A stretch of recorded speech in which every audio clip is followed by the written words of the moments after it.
Gentlemen, we'll go ahead and call to order the City Council meeting of City of Bloomington for Monday, July the 13th, the hour of 6 p.m. upon us, and we will ask that all stand for the Pledge of Allegiance and remain standing for a moment of silent prayer and or reflection.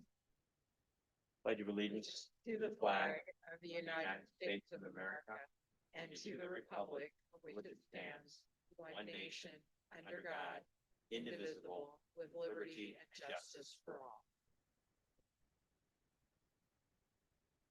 Thank you.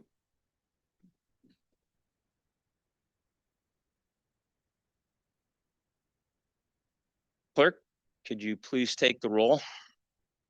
Councilmember Mosley, Here. Councilmember Montney, Here. Councilmember Straza, Here. Councilmember Hendricks, Here. Councilmember Ward, Here. Councilmember Lee, Here. Councilmember Scott, here, and Mayor Brady. Here. Next, I need a motion to allow Councilmember Kearns to attend the meeting tonight remotely due to her health reason. If there would be a motion by Member Montney. I'd be happy to make that motion to allow Councilmember Kearns to participate remotely due to a covered reason. Thank you. Is there a second? I'll second. Second from Member Ward. And Clerk? Councilmember Mosley, Yes. Councilmember Montney, Yes. Councilmember Straza, Yes. Councilmember Hendricks, Aye. Councilmember Ward, Aye. Councilmember Lee, Yes. Councilmember Scott. Yes. No nays to announce. Thank you. And Councilmember Kearns, can you hear us? Yes, I can. If you can hear me. We can. Thanks. Good.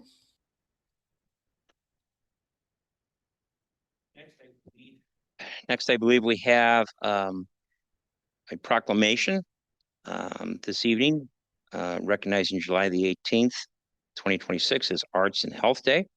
And proclamation before me, then I think we have some individuals here, recipients and representing the city.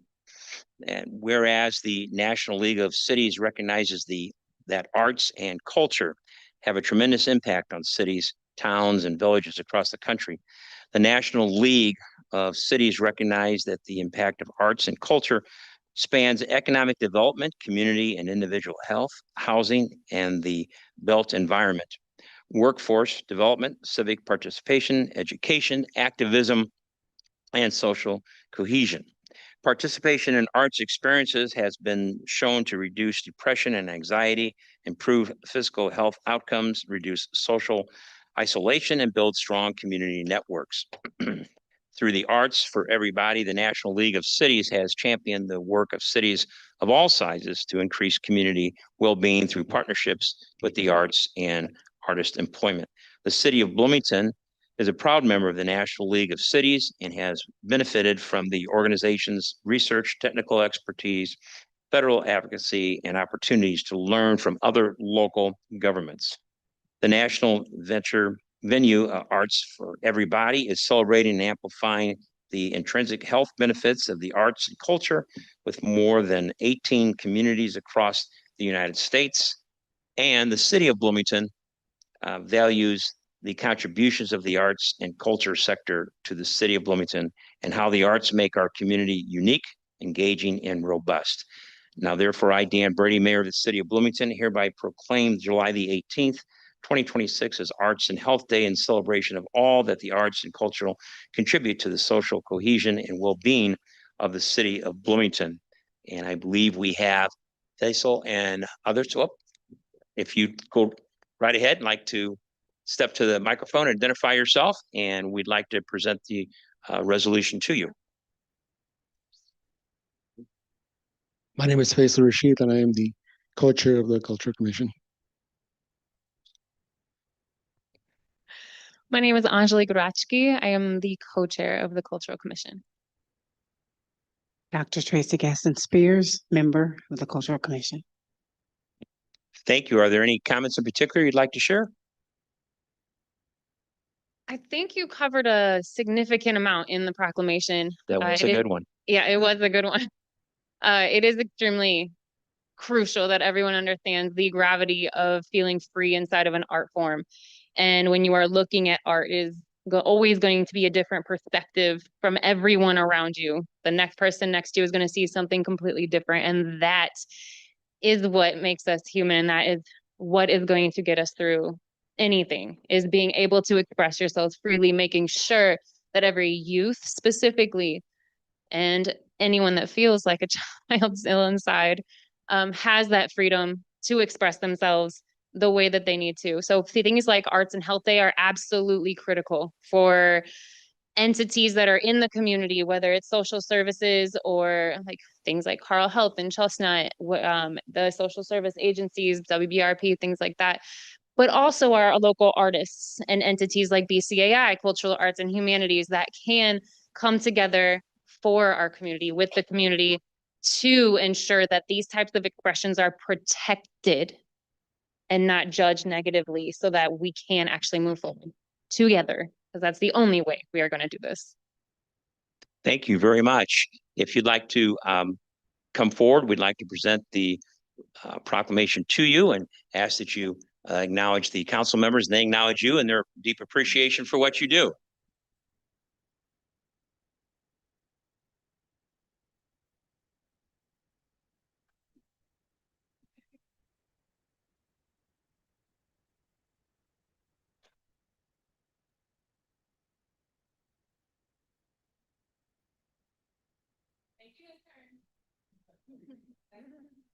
Thank you. Next, I believe we have a public comment, or do we have public comment? We do. So we had several send emails in. We had Marguerite Kathy Crutcher, Will Gadget, London Warholic, Gage Juarez, Vicky Eilers, and Mark Zablocki. And then after you read your public comment statement, we'll have two speak in person. We'll start with Justin Healy and then to follow Deb Halperin. Thank you. The public comment is an opportunity for speakers to provide their views and feedback to the city council. It's also an opportunity for the city council to listen and hear diverse points of view. To maximize the impact of public comment and show respect of the expression of all views, speakers should maintain civility and focus on city issues. Speakers must identify themselves for the record, but not required to give their address. Each speaker will be given the floor for 3 minutes, and the council does not respond or engage in debate. Any speaker that engages in threatening or disorderly behavior will be deemed out of order and their time ceased. Our first speaker. Our first speaker, Justin.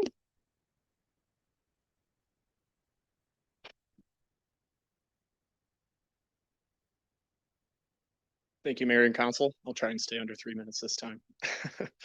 My name is Justin Helly. Council and Mayor, can any of you tell me if the city has a budget surplus or deficit? And are there any areas where we can trim back the budget? Records state that the 3 Bloomington golf courses lose money each year, as they are expensive entities to maintain. Have we thought about maybe raising golf rates to chip away at that?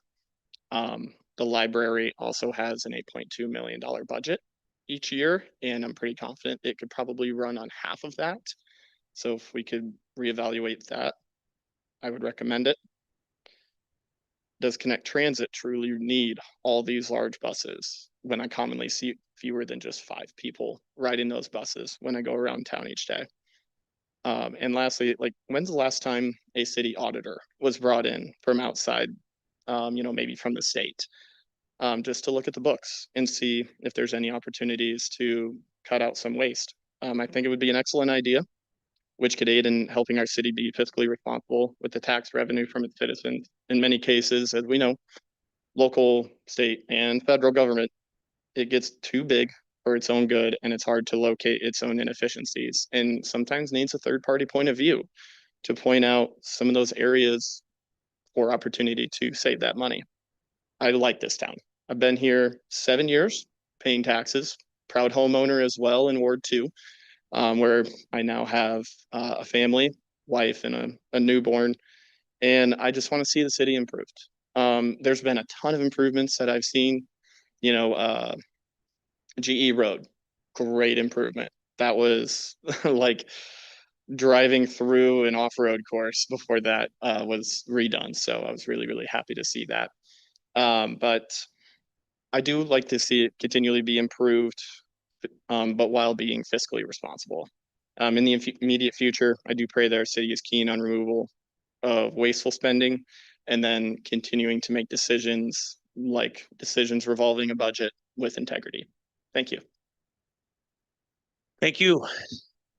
All right, last up, we have Deborah Halprin. Hello, good evening.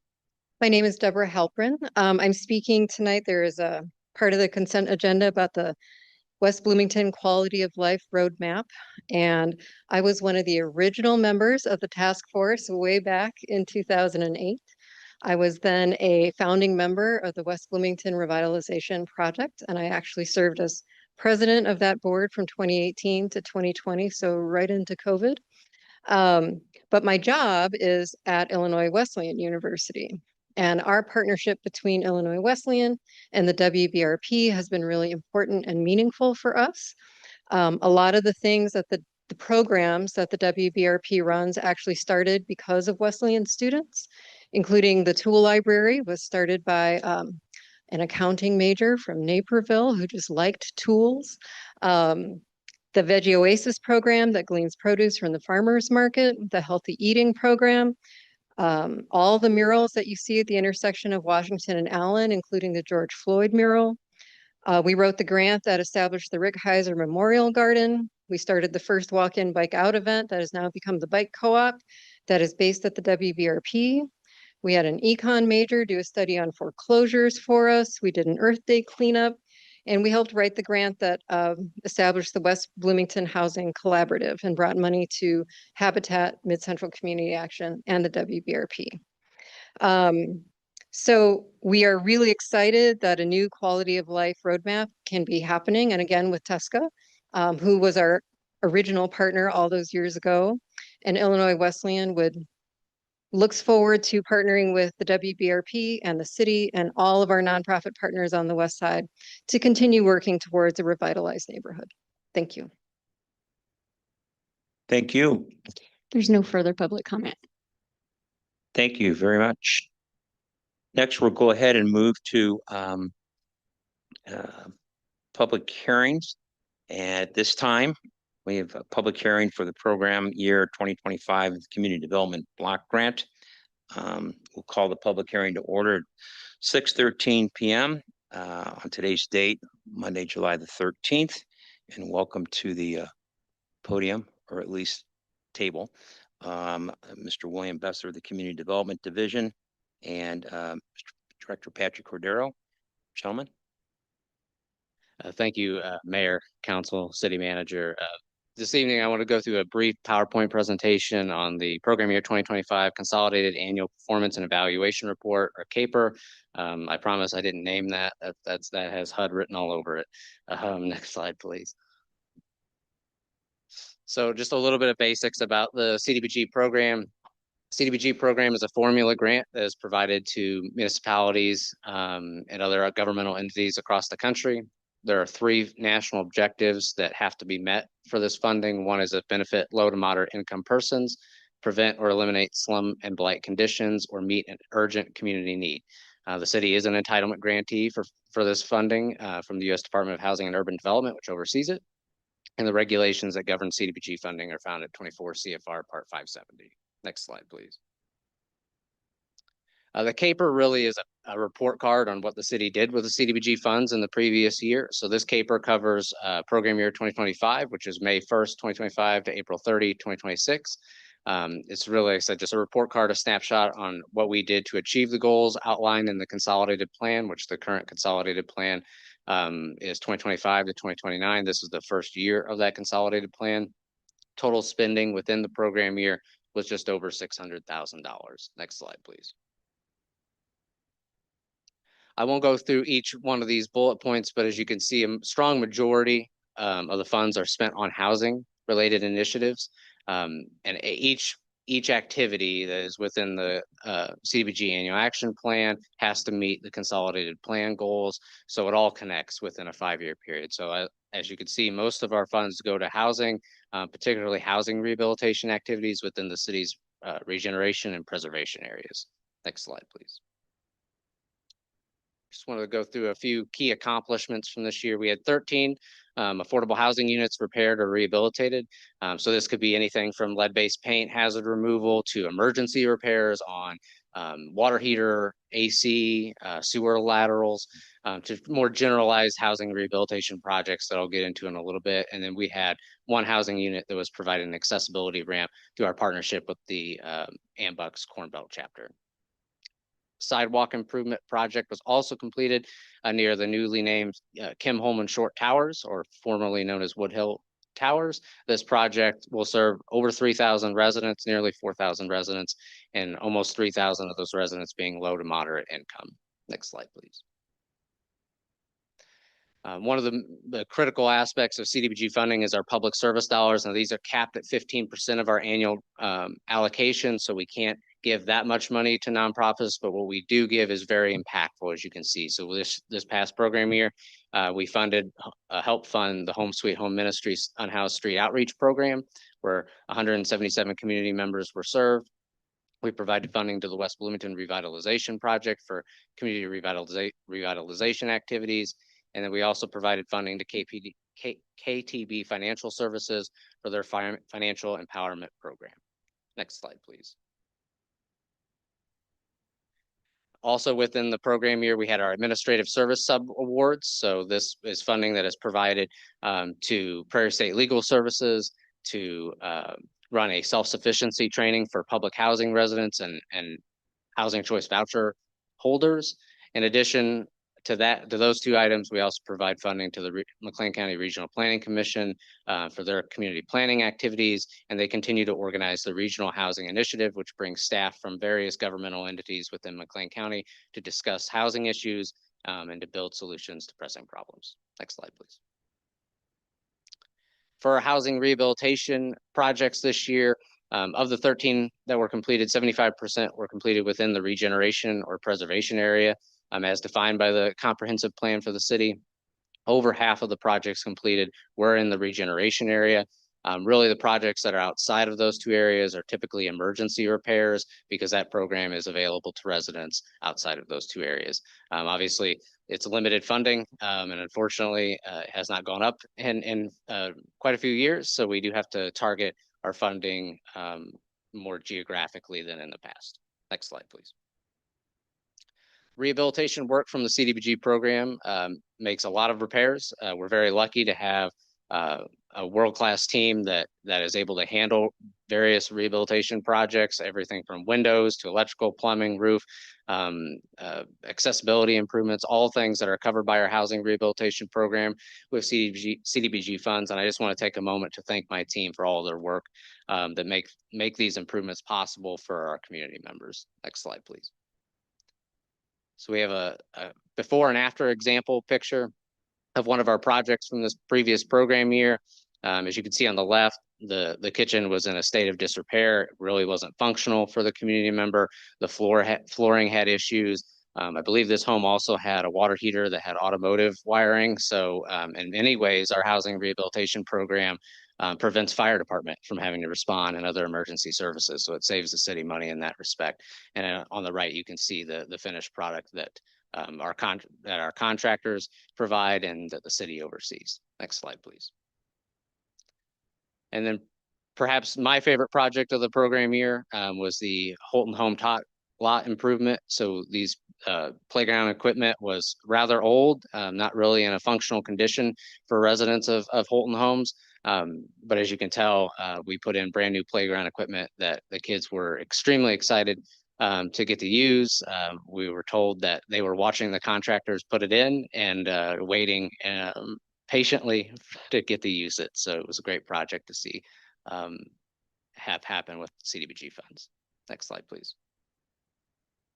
So we do have a public comment period that has been open since July 6th. That'll be open until July 22nd. The draft caper is available on the city's website, at the Hub, the Bloomington Public Library, and the Community Impact Enhancement Department office. And I have my contact information there if anyone has any questions, and I will yield my time and happy to respond to any questions. Thank you very much.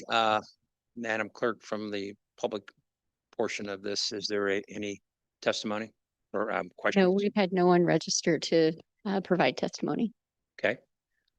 So from the council side of things.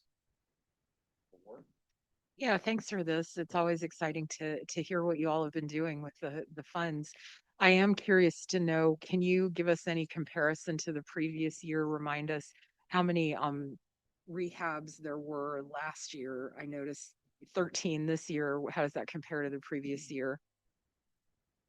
I don't know. I don't remember last year's total. I believe it's close. I will say, however, though, historically, we have seen an increase in the number of housing rehabilitation projects that we've been able to complete because we have increased funding over the past few years towards that line item, but I can get you specific numbers. Thank you. And just one demolition, is that right?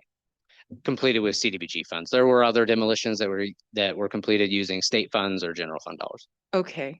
Okay. Thank you for that clarification. Other members? Member Lee?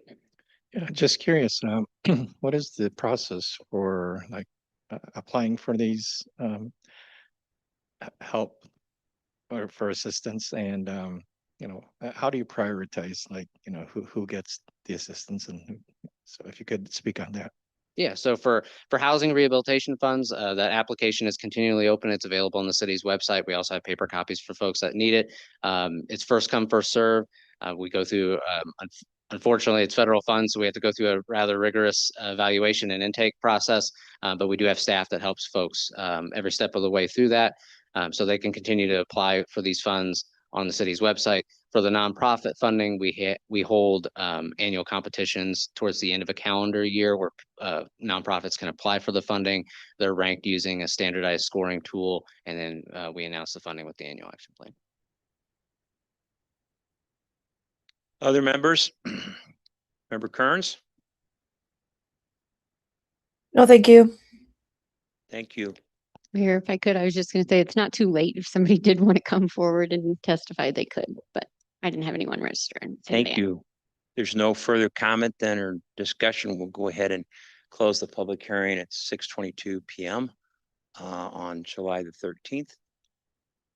And next we will move to, thank you, gentlemen. Next, we will move to the consent agenda and the items under number 8 listed on the consent agenda.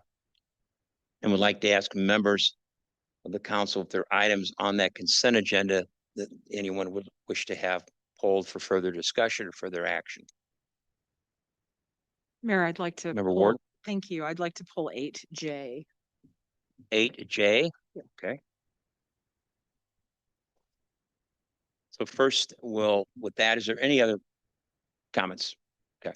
Next, we'll then go ahead and I'll ask for a motion for the other items on the consent agenda first. I'll make a motion to approve the consent agenda Second. with the exception of item J. Motion by member Hendricks, seconded by member Straza. And if the clerk would take the roll, please.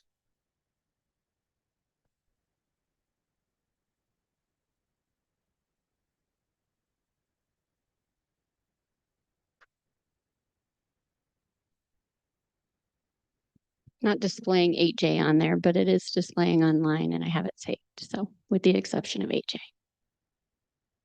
Want to go roll call? All right, the item passes. No nays to announce her item. Ah, there we go. Okay.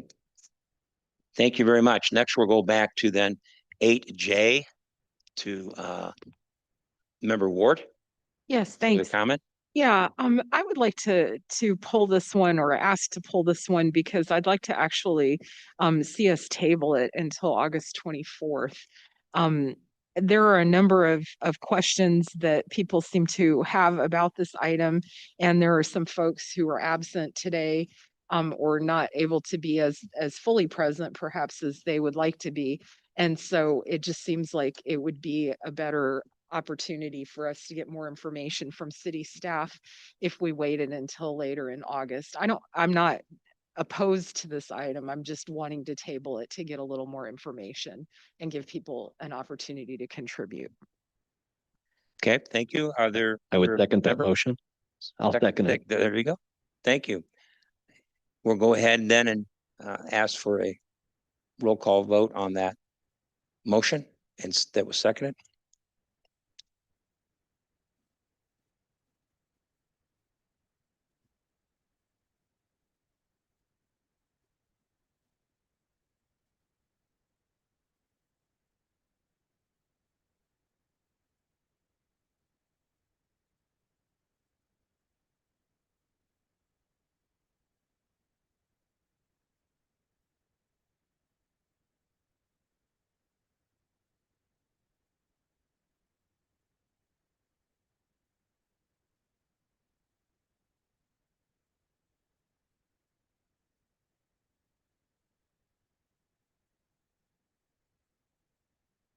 Yes. Okay, Mine Councilmember, didn't pop up, so. that's okay. Councilmember Straza, how would you like to vote?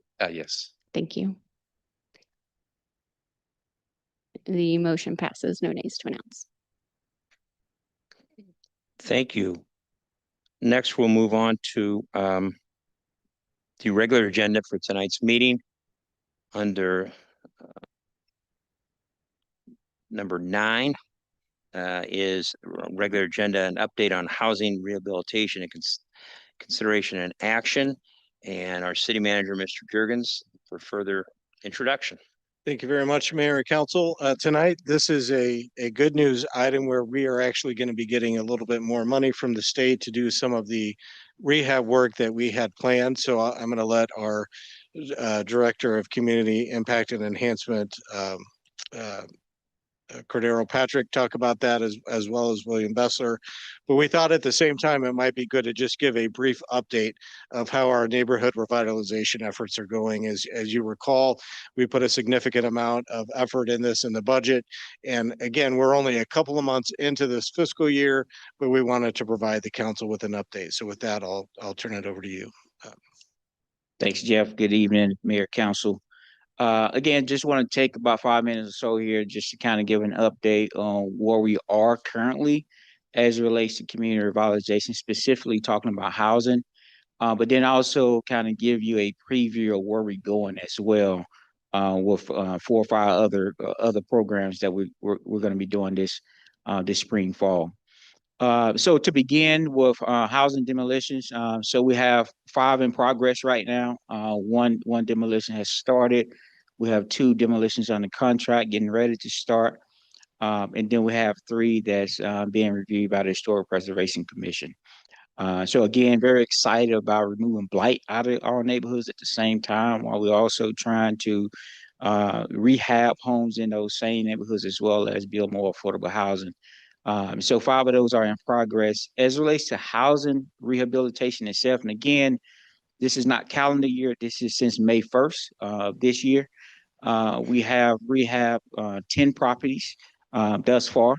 Then we have another 10 properties that are in progress to be rehabbed, meaning that they are either in pre-construction phase or they're actually under construction.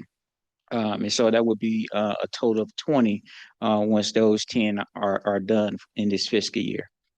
And I also just provided, sort of a breakdown of where the funding is coming from as it relates to community revitalization for housing, particularly.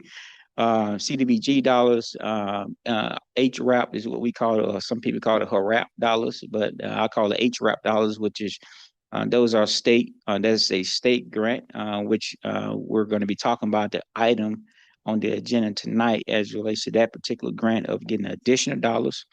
And I will say, and William said it earlier, but kudos to the Community Development Division. They're doing a really good job of not only receiving grant funds for this critical work, but also making sure those funds get out the door quickly. In fact, that is one of the reasons why we're getting additional dollars from Illinois Housing Development Authority of the HRAP dollars to do more rehabs. It's because we push the dollars out the door so quickly and get rehabs done here in the city of Bloomington. So very, very proud of William and his team for that in that regard. We also received strong community dollars through Illinois Housing Development Authority to do specific to do demolitions. And so that is one of the funding items as relates to housing as well. We also just applied for additional funding from Illinois Housing Development Authority for strong communities through the Strong Communities Program for an additional $350,000 to do demolitions over the next 2 years. And so hopefully we're here, I think in the fall of this year, if we're going to be successful receiving those dollars so we can continue to remove blight from our neighborhoods. Rebloom the Block was also a general fund budget item, and I'll talk more about that one in a second here, as well as the small home improvement program and the Beautify Your Block. And then council also, to your credit, also approved a general fund line item of $250,000 to do additional demolitions as well. I will note that our CDBG funds have not been released to us yet by HUD. I mean, that is not necessarily abnormal. So I'm not, don't, it's going to be okay. We're going to get the dollars, okay? Scott, our finance director, is doing a great job working with us to make sure that we can continue these projects while that funding has not come in yet. Next slide. So that's what we've done. So let me just talk a little bit about kind of where we're going and anticipated timeline for some of this. Rebloom the Block, and I'm just going to provide some details. This one is going to actually come back to you all, Mayor and Council, for consideration. The intent is to bring a resolution back to you all to do a partnership with Habitat for Humanity. So Habitat for Humanity has 4 vacant parcels out on Trailside Court that they anticipate of doing 4 new affordable housing units, brand new affordable housing units. They have funding, and again, I won't get into detail because I don't know if they announced this, but I will say they have a private donor that they're working with to build 2 new parcels out there for sure. And so we've had conversations with them about the other two vacant parcels they have, and allocating some of our Rebloom the Block funds that's been allocated again through you for this fiscal year to build the other 2 on the other 2 lots. This will be a total of 4 new affordable homes in our community out on Trailside Court, adjacent to each other. Now, let me put that into perspective. Council, you provided $100,000 on this line item budget for this fiscal year for this brand new program, and we're using it as a pilot. And I would say that to build 2 new affordable houses in partnership with Habitat, it will only cost us $80,000. I thought I'd pause it for a second and let that resonate. So 2 new units, brand new homes, $80,000. When we are in a world where we can't build 1 for that amount, right?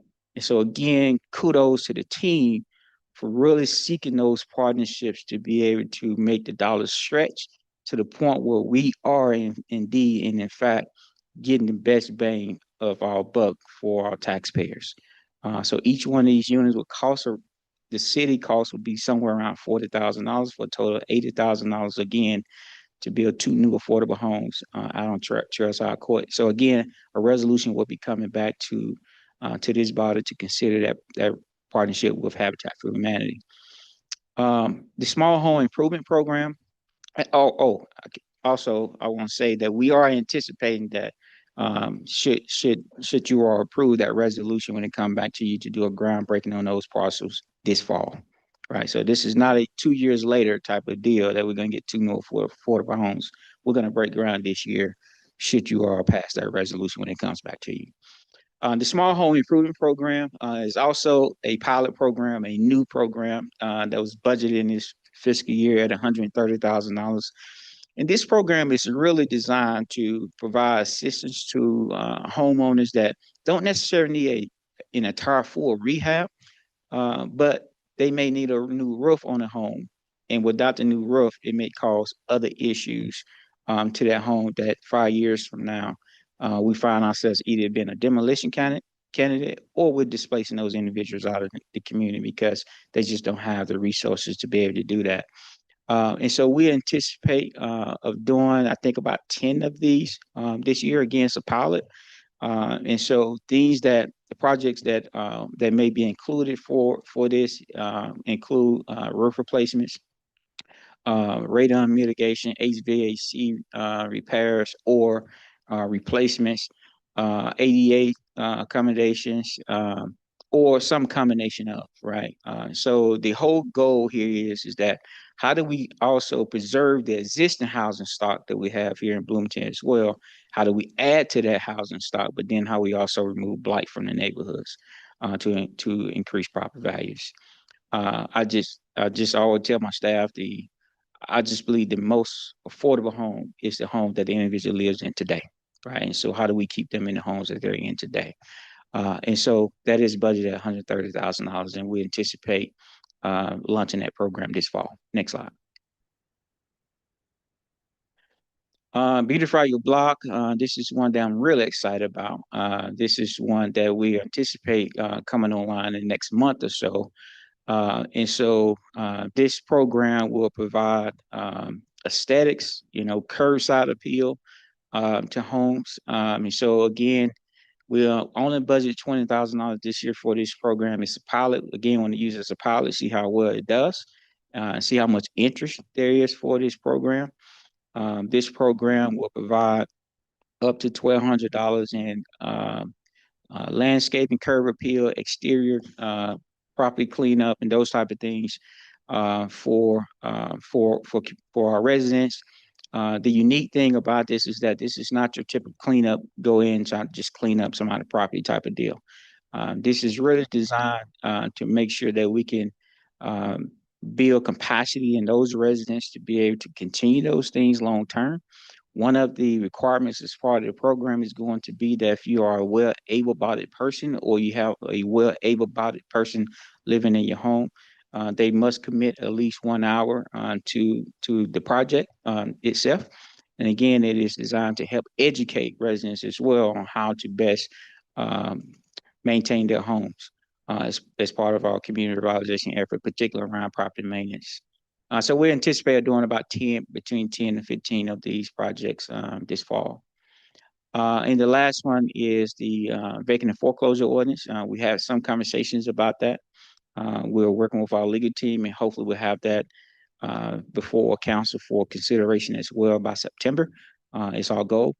Again, this ordinance is designed to make sure that folks are not leaving their bad properties in our neighborhood and then they poof and go away, or they are in another state and just decide that they're going to leave their derelict properties here for our tax body to be able to take care of. Or they decide that, for some reason the house is going to stay vacant, and then when the police have to show up, they're not sure if they should go in the home because they're not sure if it's vacant, should be vacant, who lives there, or what's going on with it. Or our fire department shows up because mysteriously it catches on fire, right? And so should we be sending our personnel into buildings that we know should be vacant and putting them in harm's way? So we'll have more conversation about that ordinance as well, but that ordinance is designed to send a message that you will not be able to just have a derelict building here in the city of Bloomington without paying a cost to be able to do that, so they can stay maintained. The last thing I have is just a flyer. Next slide, a flyer that you've seen before. Again, I just want to highlight. This is our second year of doing this community event, snow cones with community enhancement. Our community enhancement team, that's fancy for our property maintenance team, who's doing a fantastic job of really trying to educate the community about what type of property maintenance challenges that we have in our community, what you should be doing, what you shouldn't be doing, when should you put bulk items out on the curb, and those type of things.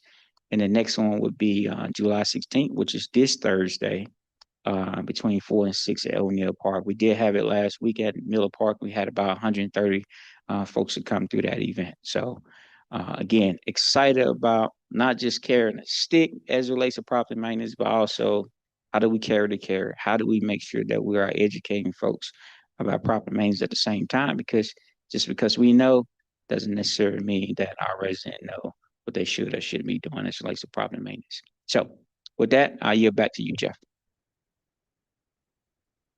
Thank you. Just so the next item is just a resolution that's going to accept the funding of the $200,000. Is that accurate? Yeah, I could speak to that for a second. So the Illinois Housing Development Authority, or IDA, reached out to the city due to our high performance with the round 2 HRAP award. They were asked if we were interested in additional money, and we said we sure are. So we accept it, or assuming council accepts this resolution, we'll get the extra $200,000. It'll be able to allow rehabilitation on 3 to 4 additional housing units for our community members. And just want to take a second to brag on my team. As of last month, we were the #1 grantee in the entire state of Illinois for this program.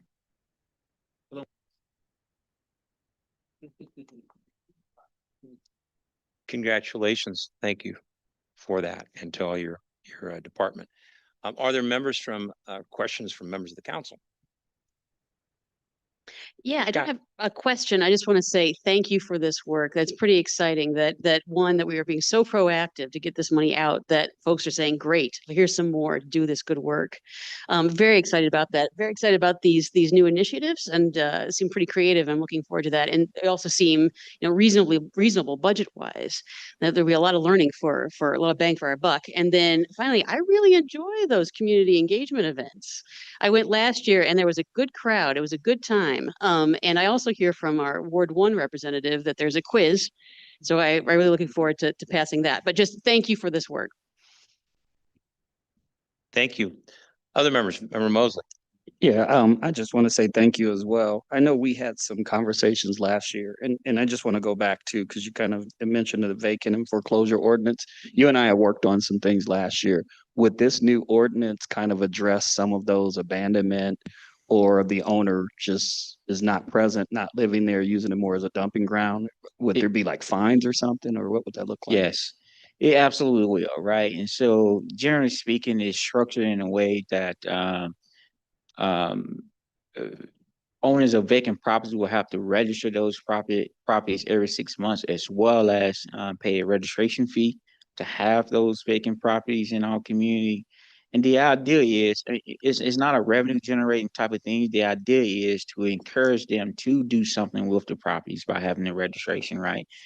So either you are fixing up the property, or you are actively selling the property, or you're demolishing the property because it is a demo candidate, right? And so again, it puts the city in a position to where we're not finding ourselves having to demolish every single property that becomes a derelict property without some sort of revenue to be able to do that. Again, it's not generated for that, but it does help as it relates to making sure that private demo is not 100% on the shoulders of our taxpayers. And would those, like those not necessarily revenues, those type of impacts from the ordinance be used for things like legal fees, if we have to do like mowing and other things like that? That is correct. Okay. Yes. Awesome.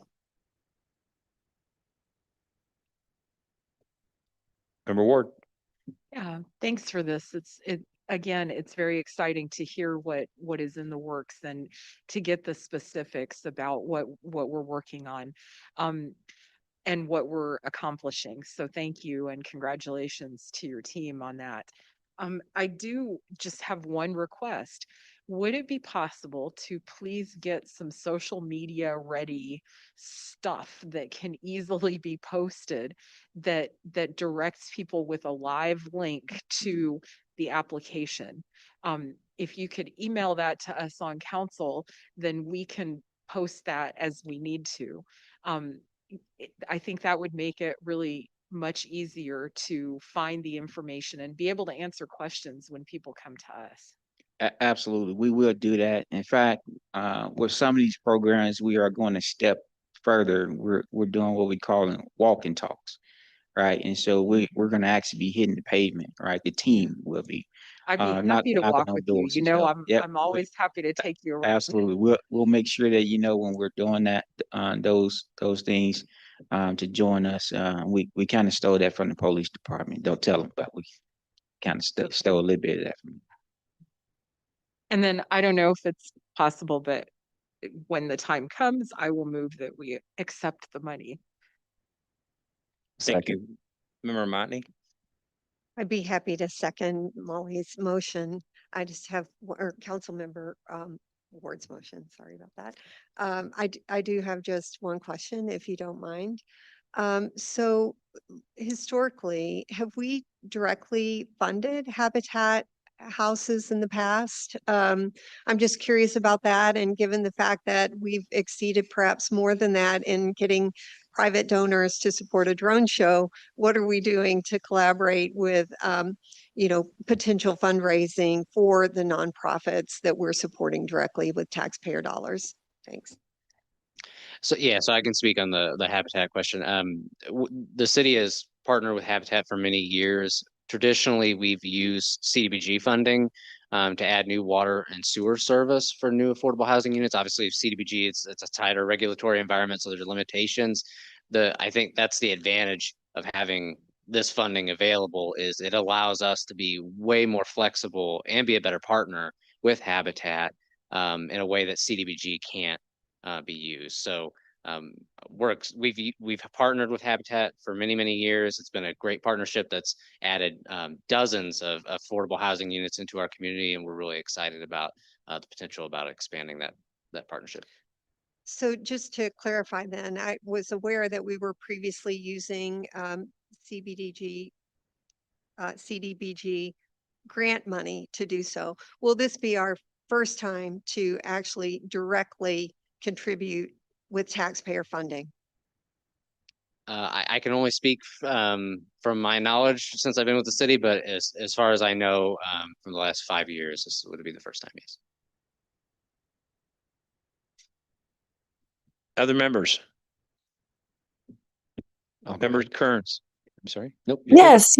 I just want to add briefly to the thank yous and the congratulations. I was able to attend the event at Miller Park and thought it was a great opportunity, like you've mentioned, to educate the community and give them an interesting event that's also educational with the fire and police and your staff. I really enjoyed talking with everyone and like picking up on the way that event works. I'm very excited to see some of these new initiatives. I know that you and your team are doing great work, kind of based on that as an example. And I do challenge all of our council members to attend one of these events and pass that quiz. Thanks. Thank you. Member Hendricks? Yeah, I would just jump on the bandwagon as well and just say, appreciate the work that you guys are doing. This has been something that council has talked about for a while, and I think it came down to having, again, the right people in the right seats making these decisions. So I appreciate you both for that. I would also encourage the community to just reach out if you have questions or if you need help with anything. Sometimes you get those letters in the mail and it can be a little scary of a violation you might have, but I've had Pat on speed dial lately, annoying him with different questions and things that have come up, and I've really appreciated his help with that, and am very much looking forward to the vacant and abandoned properties ordinance, because Ward 6 has quite a few of those that we would like to see addressed. Member Lee? Yeah, a couple questions. One was we had some discussions and had discovered a more exact number of how many properties are truly vacant. Do we have any updates on those numbers? So we're still kind of operating within the original draft planning document that we have, that we started with about a year or so ago, which that number was about 147, right? And so we're still working off of that sheet itself. We have not added new ones to that list, partially because we're wanting to get the vacant and foreclosure ordinance done and get that out there, and we anticipate that will either reveal new ones or take the ones off the list because owners decide that they want to get them rehabbing back into good standing. I do want to mention one thing because I don't want to set off a bomb here with the public. As it relates to the vacant and foreclosure ordinance, uh, that ordinance will be designed only for those properties that are vacant and derelict, right? This is not for properties that are actively for sale or for rent and those type of things, right? We're not going after, good property owners, if I can say it that way. This is about properties that are vacant or derelict. They're creating a hazard that are a nuisance to the neighborhood, and those that are in foreclosure, to be quite honest. So I did want to note that, but we're still working off the original list that we have. Okay, thank you. And the other thing is, so $40,000 for a home that's a great price. I don't know if you can share the secret sauce on how you accomplished that, but Not yet. No.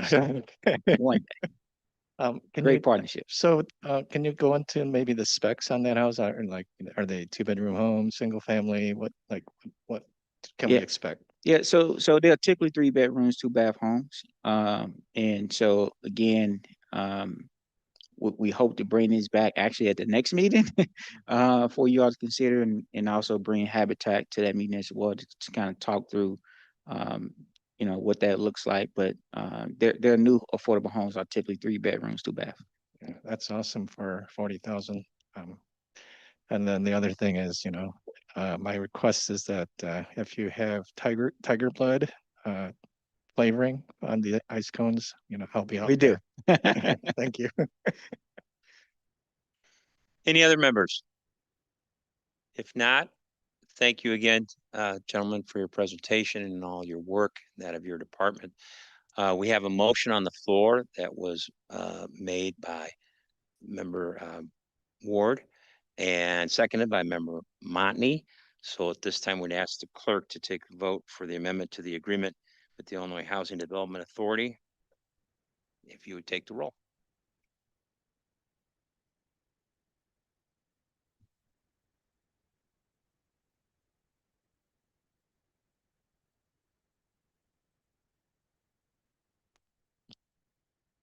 Member Montney, would you like to vote? I figure since you're the seconder.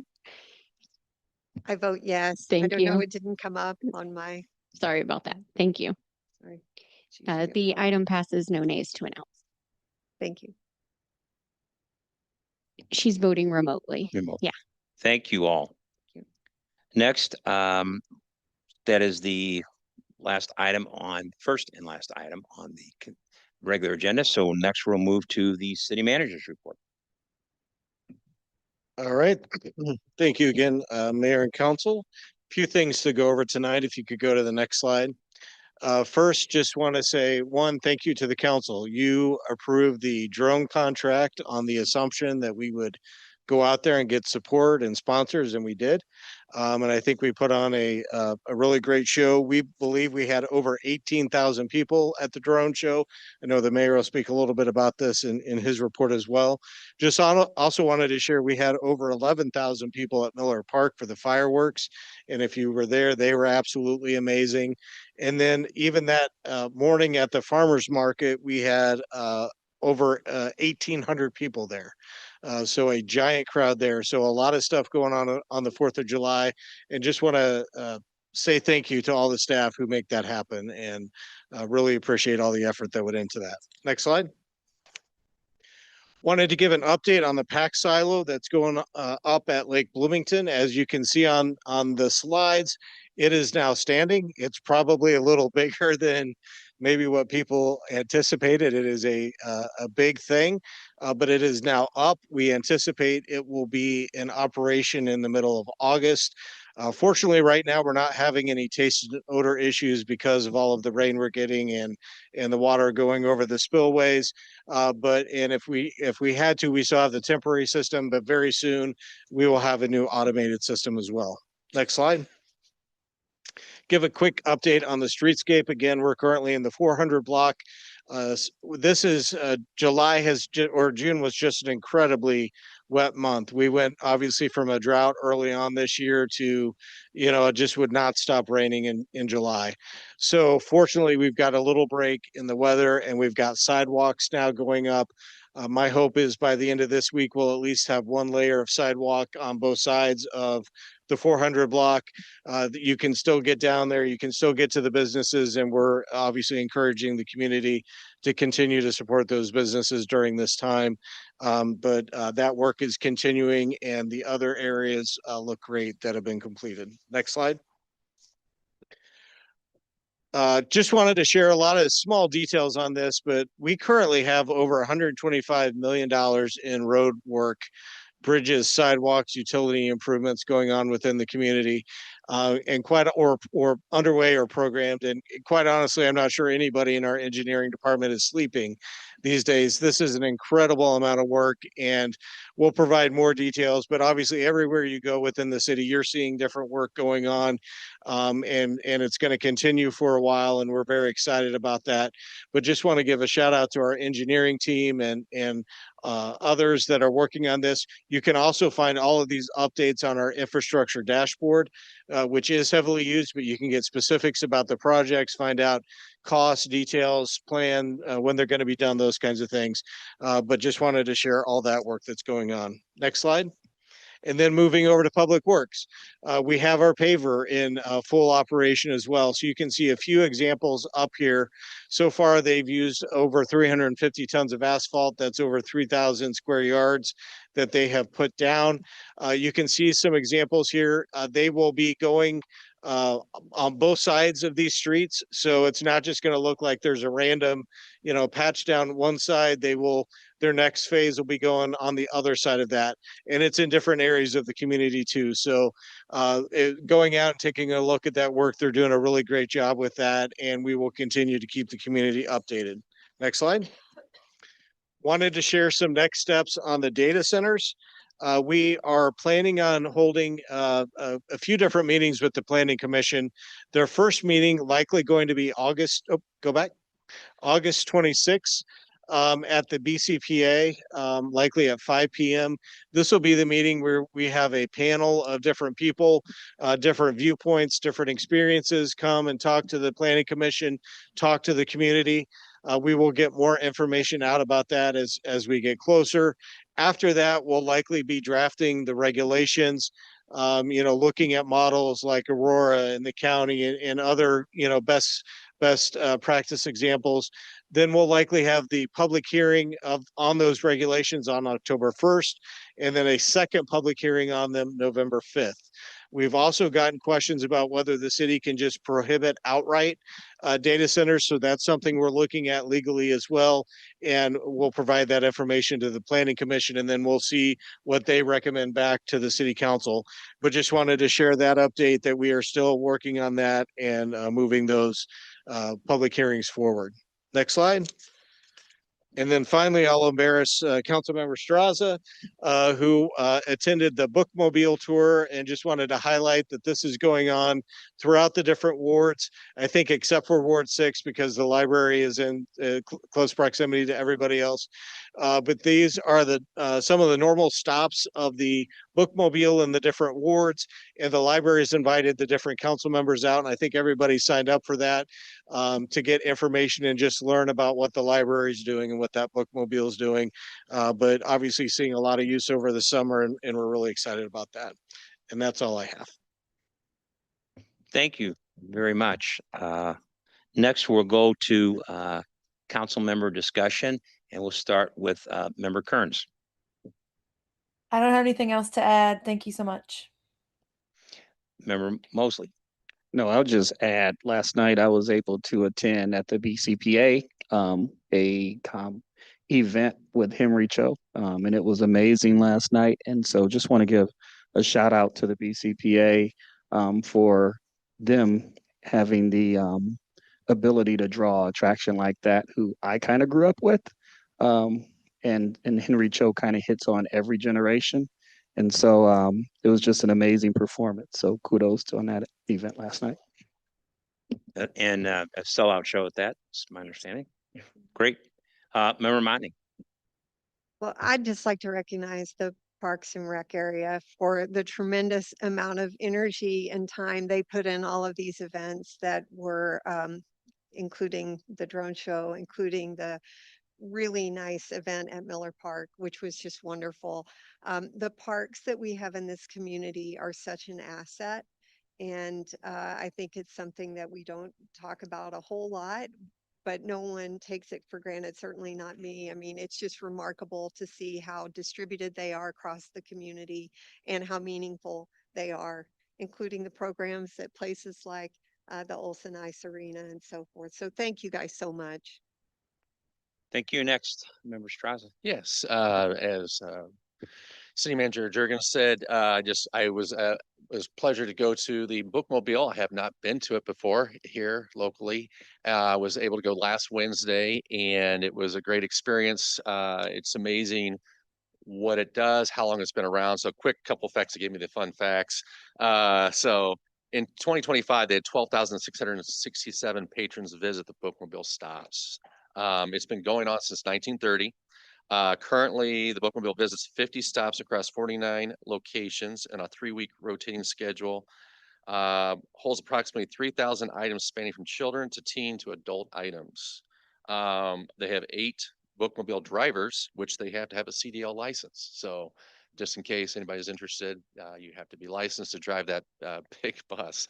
It was a great time. Got to meet a lot of kids. Met some parents in North Point area. So it was nice to do that. It's a great experience. I think it's important because of some people can't make it to the library, and this is a place if they can make it to the library, but they need to bring their books back, or they just can get from the Bookmobile. It is something that is able to do things and be able to be part of the reading program and part of just the community itself. So encourage everybody and exciting that everyone is going to be partaking in it in the next couple of weeks. Thank you, Member Ward. Member Hendricks. Yeah, just briefly got to go to the Saturdays on the Square event this weekend, which was yet again packed. So kudos to everybody who had a hand in that. And I get to be at the farmers market for the Bookmobile on the Go because our wonderful library is within my ward. So I look forward to being able to go to that event as well and experience what Councilmember Straza did. Thank you, Member Lee. Yeah, I'd also like to thank all the people that helped to put on the 4th of July events or the 250th celebration events. The drone show was amazing. A true collaboration between Bloomington, Town of Normal, the county, and all the sponsors to see the community come together to put on a show like that, which was free for the people. The people appreciated that it was a free event and a place where people can come together with families and enjoy a family-friendly event.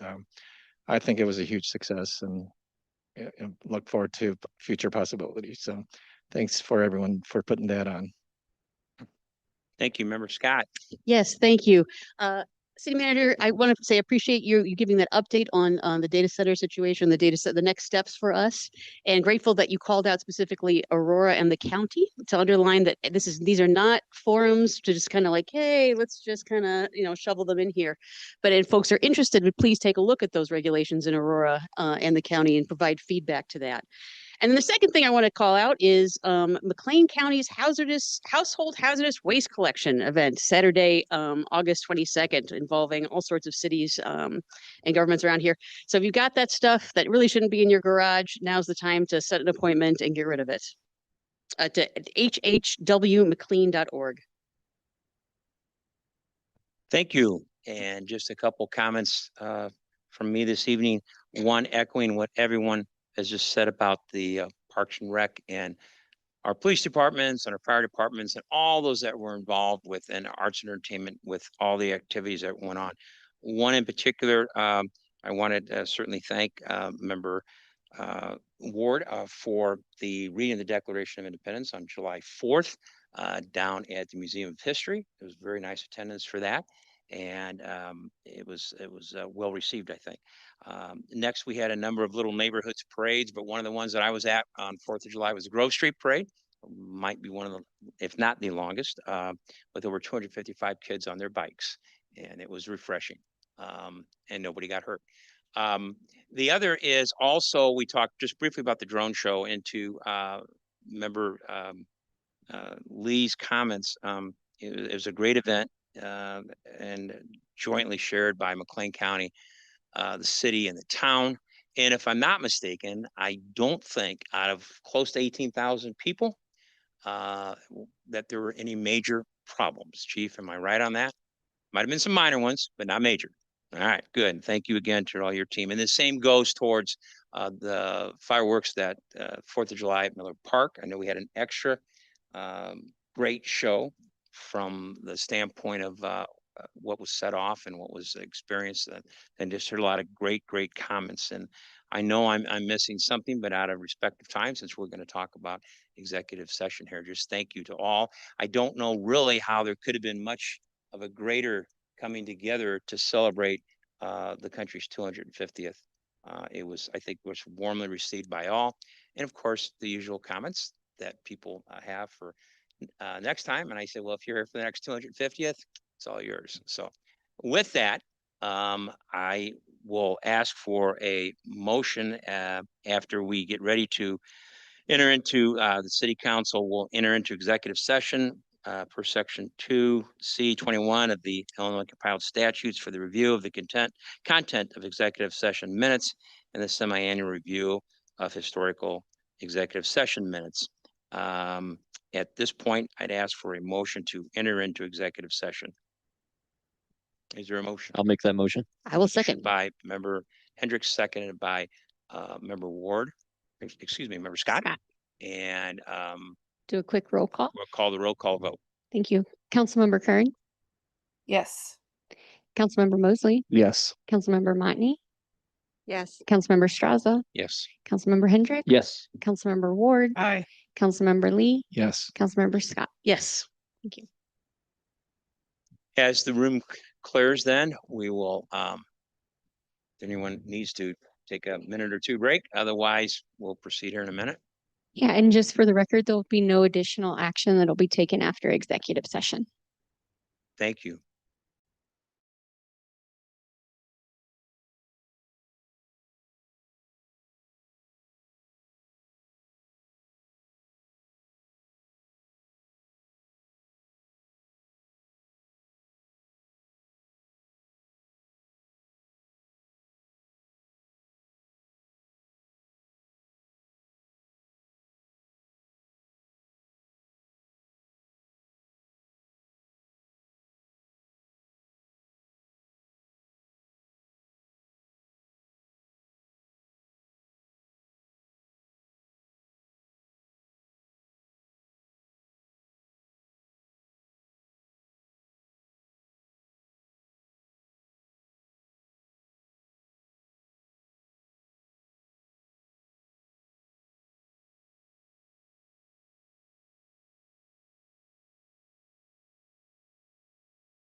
Yeah.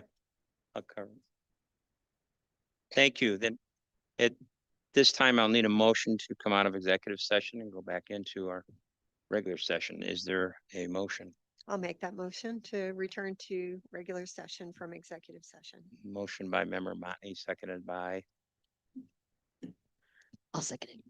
thank you very much. Member Scott. All in favor? Okay, thank you. Now we'll go back into regular session briefly just to say, I'm sorry. Oh, we got to take your vote. Did he say adjournment? I didn't say adjourn yet. We're just Be- we're just doing all kinds of extra and I'm all over. So Before we do that, I just simply, I made an error by not acknowledging that also Senator Sally Turner from the Illinois State Senate acknowledged Bloomington for all the things that they did for the celebration of our 250th as well. She was here today, so I failed to mention that. So with that, now could we take a Motion to adjourn. motion to adjourn from Member Hendricks, second? All in favor? Yeah. Aye. Mostly. Thank you very much. Have a